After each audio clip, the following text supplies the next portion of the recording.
Curso de Educação Mediúnica, livro 2, com Tatiana Benites, baseado nos livros da Federação Espírita do Estado de São Paulo, FEESP.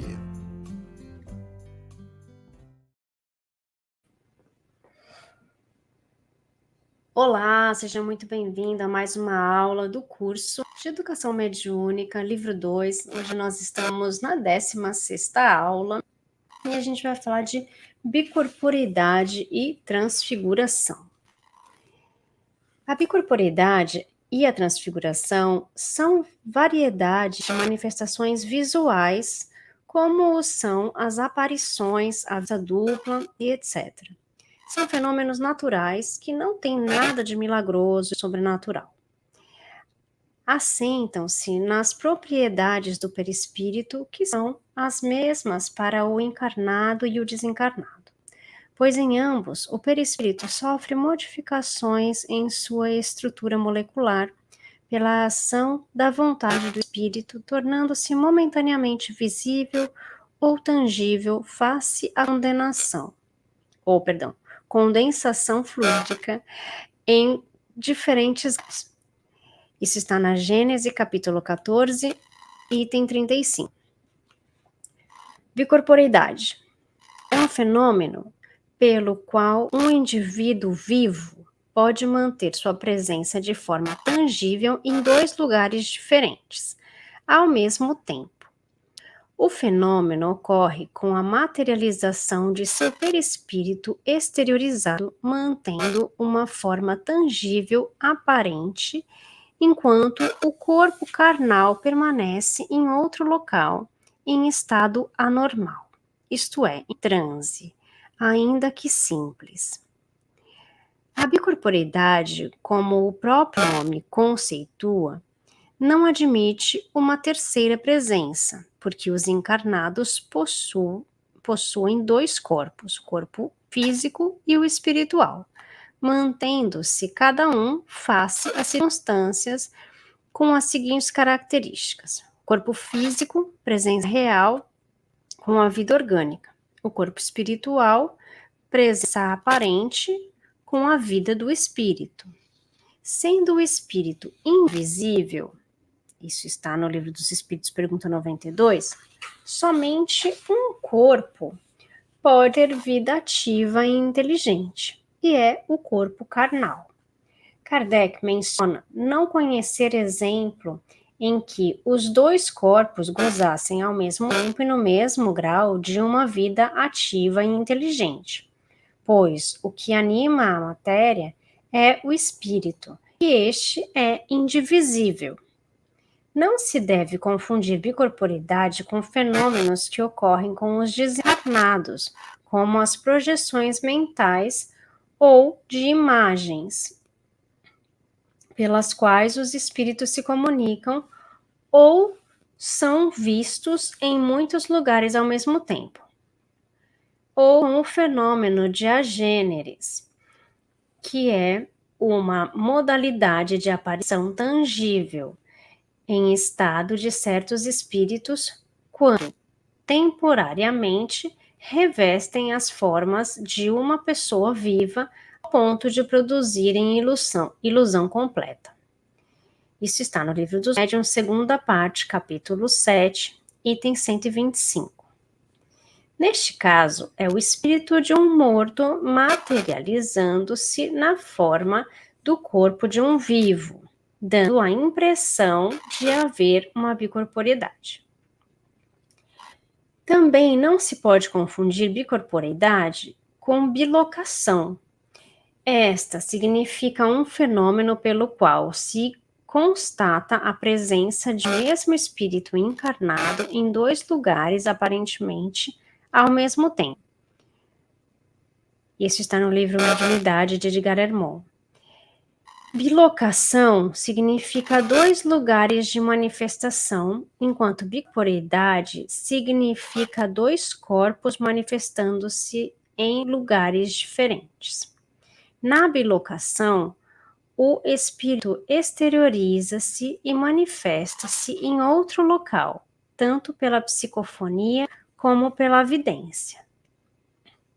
Deve-se tomar cuidado para não confundir bicorporeidade com o efeito da imaginação, pois as preocupações do dia a dia podem dar àquilo que se vê a aparência do que se deseja ou do que se teme. O fenômeno da bicorporeidade, no fenômeno da bicorporeidade não há perigo de morte para o homem, porquanto seu espírito, ao afastar-se, lê pensamentos e prevê situações que podem acontecer, dado que fica ligado ao corpo físico pelo cordão fluídico que mantém o controle de comunicação da mente para o corpo e do corpo para a mente. Se algo acontecer ao corpo físico, o espírito pode voltar imediatamente. Pode-se dizer ainda que o corpo aparente, embora materializado, é um corpo fluídico e não orgânico, não podendo ser morto. Ep Sargent, em seu livro Bases Científicas do Espiritismo, no capítulo 6, mostra a ocorrência de materialização de uma mão que sofre o atentado à faca, sem consequências maiores para o médium, salvo a sensação dolorosa que durou por algumas horas, além da desagradável sensação da penetração da lâmina em seus músculos nos tendões. Exemplos clássicos de bicorporeidade e até considerados milagrosos pela igreja, os casos de Santo Antônio de Pádua e o de Santo Afonso de Liguori, ambos por se terem mostrado em dois locais diversos ao mesmo tempo. Um exemplo interessantíssimo é relatado por André Luiz no livro Nos Dons da Mediunidade, no capítulo 28, onde ele menciona uma sessão de materialização que não chega a atingir seus objetivos, mas se complementa com a materialização do próprio perispírito do médium exteriorizado, servindo inclusive de intérprete em manifestação psicofônica de um espírito que lhe controlou o corpo carnal. Transfiguração. Transfiguração consiste, em síntese, num ato de efeitos físicos, ou seja, na mudança do aspecto de um corpo vivo, tanto na aparência como na aparência dos traços fisionômicos, como no olhar, na voz, na corpulência e etc. Pode-se dizer que existem distintas situações de transfigurações, desde as simples modificações dos traços fisionômicos, resultando em aparências mais belas ou feias, mais jovens ou velhas, até a transformação total do corpo e das vestes. Uma forma de transfiguração complexa é mencionada por Kardec no Livro dos Médiuns, segunda parte, capítulo 7, item 122. Uma mocinha de uns 15 anos, mais ou menos, transfigurava-se num jovem de 25, corpulento, seu irmão falecido alguns anos antes, assimilando-lhe, além dos traços fisionômicos, o modo de falar, de olhar, a compleição física e etc. Nesta condição, foi pesada por um médico da cidade, Saint-Étienne, na França, revelando estar com o peso no dobro do normal. É uma situação muito complexa, mas, em resumo, ocorrem ao mesmo tempo diferentes fenômenos. Primeiro, uma indução mental, consequência da fusão fluídica do espírito operante com o médium. Segundo, a materialização perispiritual na aparência desejada. Terceiro, a invisibilidade do corpo da médium. Quarto, a ação do espírito operante, provocando a diferença do peso, agindo sobre a força da gravidade, tal qual um fenômeno de efeito físico, aumentando ou reduzindo o peso. Diz Kardec, em Obras Póstumas, primeira parte, Manifestações dos Espíritos, parágrafo 3º, que a forma real imaterial do corpo se desvanece sob aquela camada fluídica, se assim nos pode exprimir, e toma por momentos uma aparência inteiramente diversa, mesmo a de outra pessoa ou ao espírito que combine seus fluidos com os do indivíduo, podendo também dar a um semblante feio um aspecto bonito e radioso. A transfiguração de Jesus no Monte Tabor é relatada no Evangelho e comentada por Kardec em A Gênese, capítulo 15, item 33, onde cita Marcos, no capítulo 9, versículos de 1 a 9. 6 dias depois, tendo Jesus tomado a Pedro, a Tiago e a João consigo, os levou a sós com ele a um alto monte, a um lugar afastado, e ali transfigurou-se diante deles. E enquanto fazia sua oração, seu rosto parecia inteiramente outro, suas vestes tornaram-se resplandecentes de luz, brancas como a neve, de modo tal que não há sobre a terra alvejante que as possa assim tornar brancas. E eles viram aparecer Elias e Moisés, que conversavam com Jesus. De modo geral, a transfiguração é um fenômeno resultante de uma transformação perispiritual que se produz sobre o próprio corpo vivente, isto é, a materialização do próprio corpo espiritual, dando origem a formas belas, radiosas, luminosas, se de espíritos elevados, ou feias, horrendas, se de espíritos inferiores. É muito interessante a gente ver essas explicações, né? Porque a gente tem isso em diversas obras, né? No Evangelho, no Livro dos Espíritos, no Livro dos Médiuns, e por isso que eu sempre digo para vocês estudarem Kardec, né? Para que a gente consiga entender melhor essas definições. Então, aqui a gente falou da bicorporeidade, das confusões, né, que são feitas a respeito da bicorporeidade, né, porque a bicorporeidade é um fenômeno onde uma pessoa viva mantém uma presença em algum lugar, geralmente ela vai estar meio dormindo, né, em concentração, e aí o seu espírito vai para um outro lugar,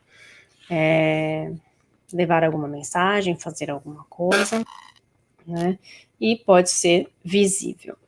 E a transfiguração, que é quando a gente, o médium, né, se transforma fisicamente, né? Então as pessoas falam, nossa, mudou totalmente a feição, mudou totalmente a pessoa, a sua voz, né, o seu jeito, seu corpo e tudo mais. E isso é a transfiguração.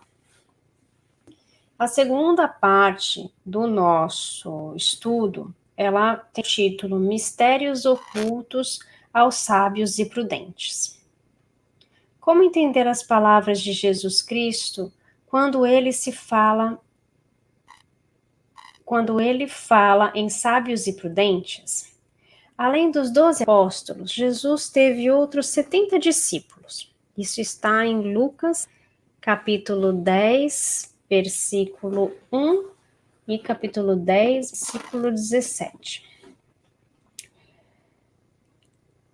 A esses discípulos, o mestre delegou poderes para andar por várias regiões da Palestina com o fito de apregoar a boa nova.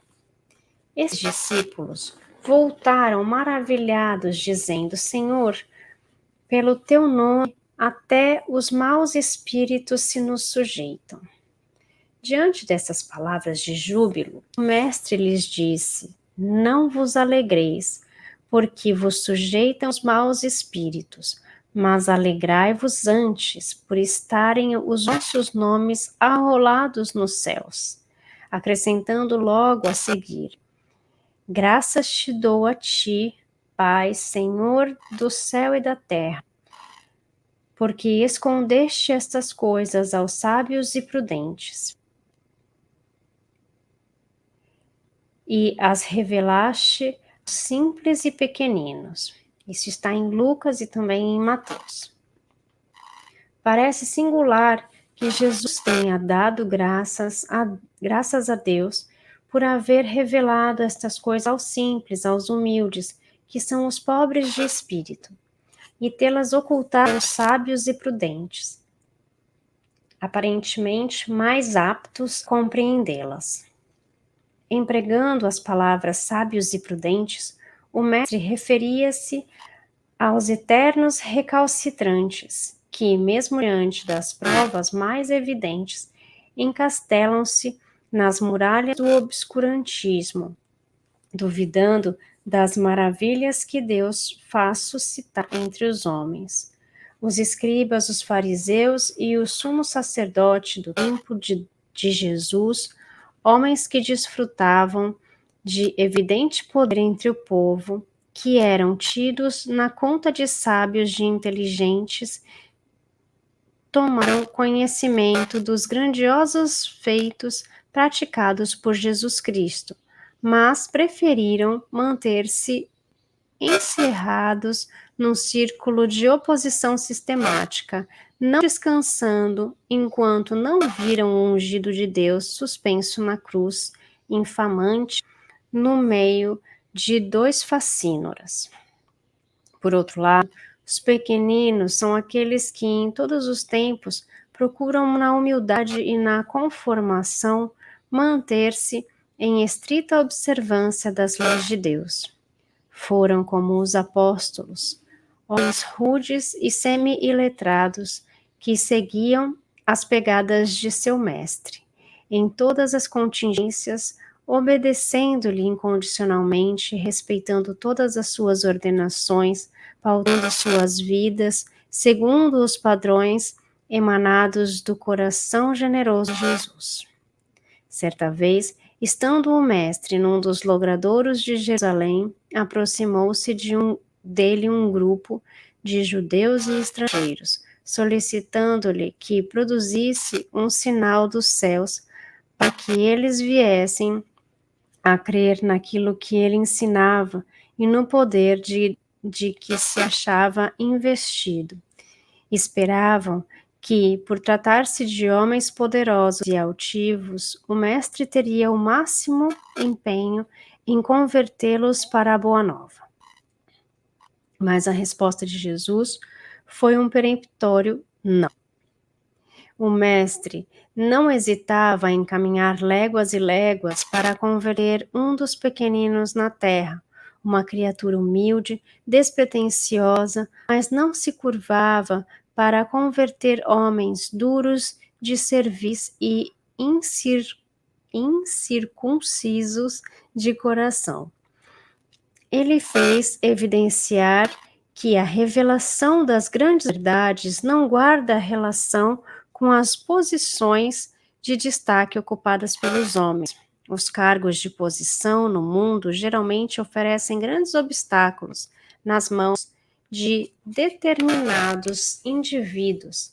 Haja vista o caso típico do procônsul Pôncio Pilatos, que, exercendo uma posição de mando, reconheceu a inocência de Jesus, mas, com receio de perder a sua elevada posição política no Império Romano, não vacilou em entregá-lo aos seus algozes. E aqui a gente termina a nossa segunda parte da aula, que é muito interessante, né? Quando a gente fala de pessoas de poder, de orgulho, de ego e tudo mais, tudo isso está muito ligado, está muito junto, né?